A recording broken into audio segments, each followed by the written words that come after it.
से पंचस बिगड़ल काम, पंचस बिगड़ल काम, पंचस बिगड़ल काम। जाने ला इनके सारा संसार, इनके कृपा से पंचस बिगड़ल काम, पंचस बिगड़ल काम। नमा वाले ते बेल पर चले आबेला, बेल पर चले आबेला।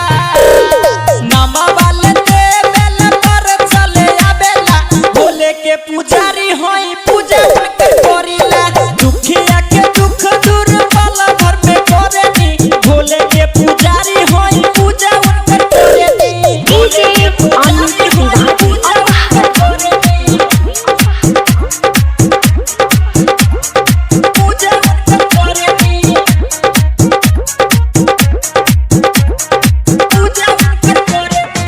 महिमा बाटे न कर महान हो, निकल लागेला उनकर